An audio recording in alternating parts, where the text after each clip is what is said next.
Peace, welcome home, welcome home. It's your man Striker here with W.A.R. We're all recovering. Yo, I got people, hitting my inbox, my DMs and everything, telling me, to put them on about me. Why I started W.A.R, why I'm doing this and everything like that. And I did a little something when I first started. I shared a bit, and I promised y'all I would go deeper. So I'm gonna get a little more in depth right now, and let y'all know what's up, and for the newcomers and everything that didn't catch that taste that I put out before, So this one is personal. Let's get into it. Let's talk about it. It's not about clicks. It's not about going viral. It's about the truth I spent years running from. The truth about pride, the truth about trauma, the truth about what happens when life finally caught up to me, when I stopped pretending. Why I refused to break.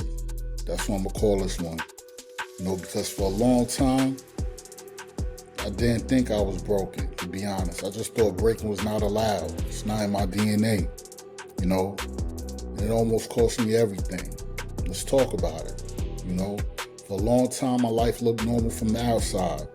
Had a smile on my face, handling business, saying I'm good, I'm hunky-dory, keeping it moving,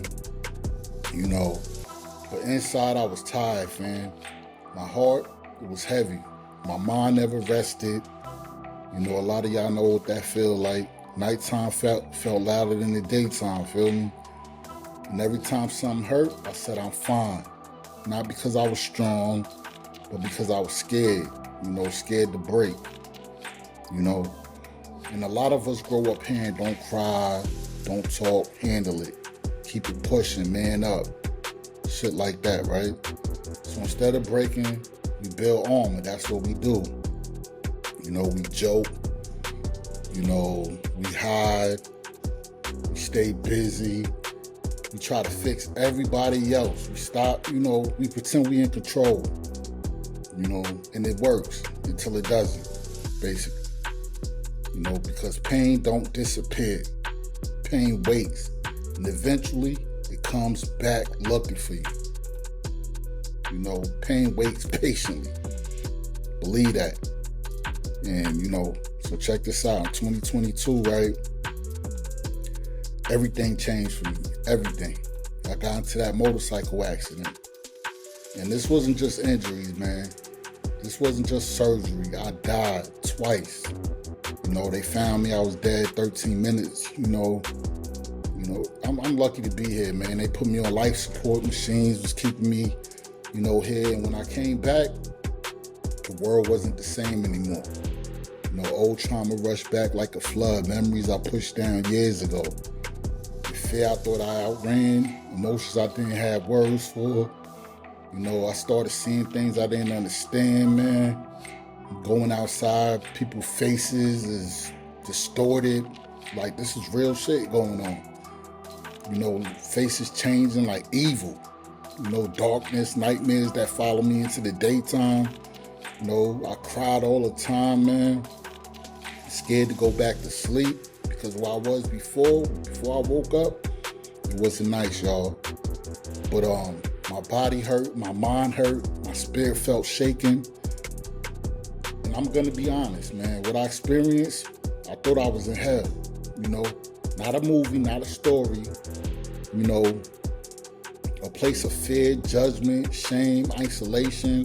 When I woke up, I carried that feeling with me. Doctors gave me Ativan for nerve pain, and at first it helped, Then it held on, And when they took it away suddenly, just snatched me off of it like bam. Like, how could doctors do that? You're supposed to be weaned off of a medicine like that, My body, my mind went into chaos. So I reached for alcohol, not to party, not to celebrate, but to quiet that storm, feel me? The alcohol doesn't quiet storms, you know what I'm saying? it builds bigger ones. I found that out the hard way.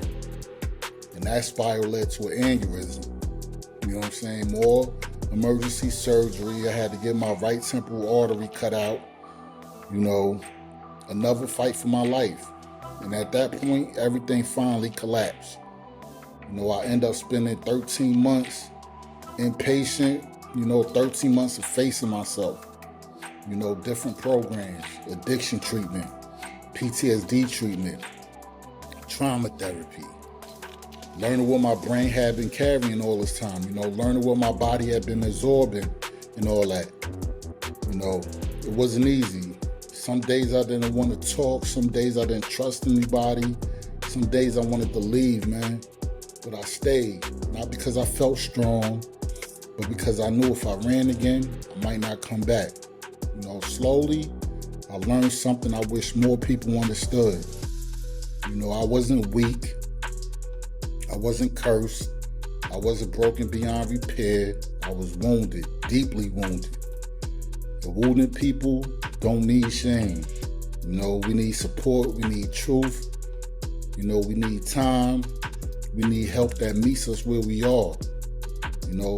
Healing didn't look glamorous for me, man. It don't look like owning my own mistakes, which was hard for me to do. The A-type personalities, talking honestly, letting myself cry, being vulnerable, facing memories I buried, learning boundaries. That's a big one, showing up even on ugly days. Some days I move forward, some days I slip, but I kept showing up anyway, because I realized something. I didn't want to die. I didn't want to die pretending I was okay. For years I refused to break, man, because I thought breaking meant losing control, losing respect, and losing strength. Feel me? But I learned something on the other side. Breaking is not failure.